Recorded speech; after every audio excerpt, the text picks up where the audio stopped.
¿Alguna vez te has preguntado cómo sería no morir? Pues esta historia podría darte una idea de cómo sería y tiene como nombre el pueblo donde nadie podía morir. Mi trabajo como periodista requiere que viaje constantemente. Una parte de ese trabajo consiste en publicar una columna con mitos y leyendas de pueblos pequeños. No se trata de una labor objetiva en el mundo del periodismo, pero lo disfruto mucho, o al menos así era hasta que me topé con un pueblo llamado Madero Argento. Como versaba el mito, a nadie se le permitía morir en este sitio. Lo hice mucho antes de que existiera Google Maps. Para llegar al pueblo tuve que confiar en las instrucciones que me proporcionó la fuente. Algo dentro de mí me decía que se trataba de una broma, pero la columna en el periódico trataba precisamente de esto, comprobar o refutar la información. Preparé todo para el viaje, y tras varias horas conduciendo me encontré en un camino oculto, sucio y sin mantenimiento. Tras más de 3 horas avanzando por esta ruta encontré un viejo letrero de madera,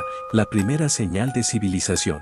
Madero Argento, retorne ahora, se leía. A la distancia, observé lo que parecía una antigua comunidad de labranza. Era un pueblo pequeño con escasas construcciones que lucían deterioradas, así como tractores y camiones completamente oxidados y abandonados. A simple vista parecía un pueblo fantasma. Estacioné el carro a orilla de carretera y me dispuse a declarar el mito una auténtica estafa. Sin embargo, escuché que alguien me hablaba. ¿Por qué has venido?, espetó una voz débil. Inmediatamente busqué el origen de la voz. Era un anciano de apariencia frágil que se apoyaba sobre un bastón. Estaba completamente calvo y no tenía un solo diente en la boca. ¿Quién eres?, le pregunté. En medio de una situación ligeramente incómoda, decidí presentarme. ¿Por qué estás aquí?, respondió. Le mencioné que era un cazador de mitos y leyendas, y llegué hasta ese lugar gracias a las indicaciones proporcionadas por una fuente anónima. El hombre lanzó un suspiro. La ignorancia es una bendición,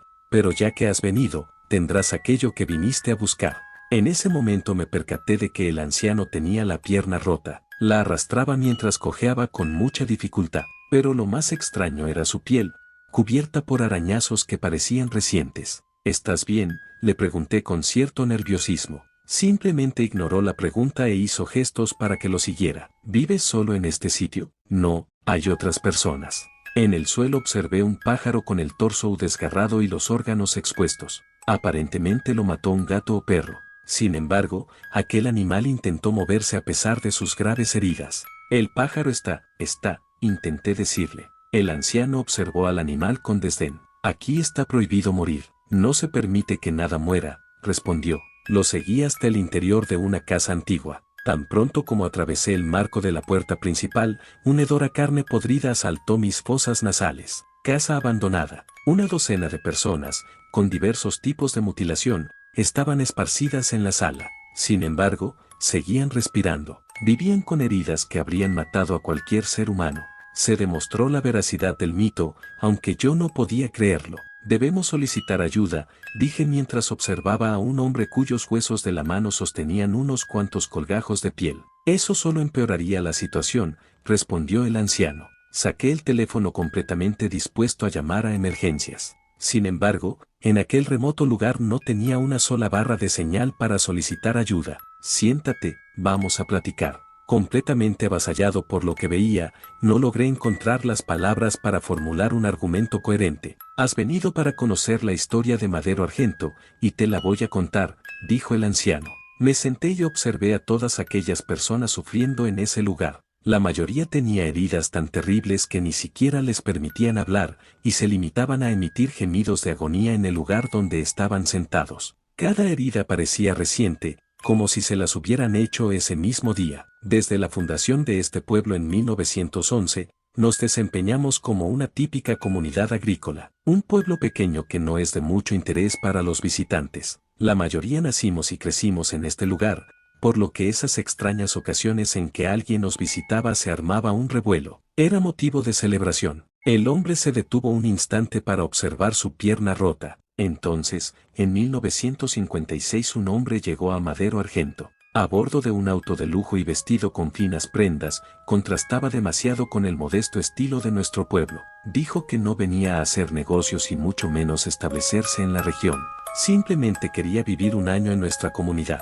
Además, prometió que cuando su visita terminara nos obsequiaría algo que jamás olvidaremos. Apenas terminó de hablar el anciano, escuché unos débiles gritos provenientes del exterior. Eran terriblemente roncos y transmitían una sensación indescriptible de agonía. Jamás dijo mucho. Se limitó a observarnos mientras continuábamos con nuestra rutina diaria, y siempre estaba dispuesto a ayudar. Se mostró como una persona educada y servicial, por lo que en el transcurso de un mes ya lo considerábamos parte de la comunidad. Pero, siempre vestía aquel maldito traje que parecía ajeno a los elementos externos. Con lluvia o bajo un terrible calor, el hombre se mostraba tranquilo y lucía impecable. Hombre elegante caminando. Los gritos afuera se intensificaron. En medio de aquel suplicio distinguí algunos ruegos de piedad.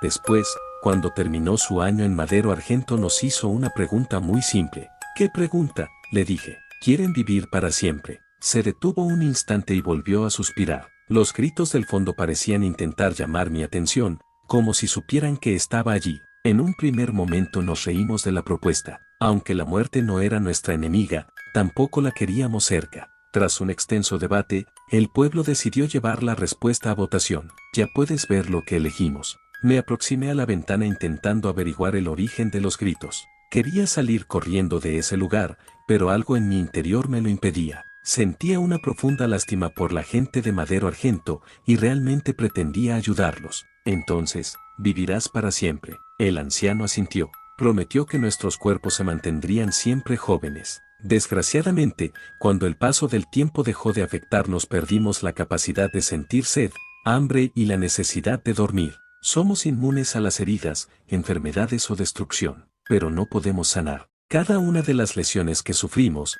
sin importar lo pequeña o grave que sea, se quedará con nosotros hasta el fin de los tiempos. Esa es nuestra maldición. ¿Qué sucede con la gente que grita?, le pregunté. Suspiró nuevamente. Vienen del granero. Ahí es donde mantenemos a las personas que quieren salir. ¿Salir a dónde? Algunos creyeron que podían escapar a la maldición. Destruyeron sus propios corazones y otros se aplastaron la cabeza. Estaban equivocados. No pueden morir. No se les permite hacerlo. Fotografía a orillas de un lago. ¿Hay algo que pueda hacer para ayudarte? ¿Existe alguna forma de detener esto?, pregunté. Soltó una carcajada. No fue una risa alegre, sino de malicia. Detener, no buscamos que se detenga, dijo. Hace 10 años, el mismo hombre que nos maldijo regresó al pueblo. No envejeció un solo día, y todavía mostraba aquella sonrisa alegre al saludar. Nos ofreció la muerte, liberar nuestras almas y salvarnos de esta terrible vida. ¿Por qué no aceptaron? Se detuvo y la sonrisa se esfumó de su rostro. Porque nos contó lo que sucede después de la muerte. Y te puedo asegurar que es un destino mucho más terrible al que estamos condenados.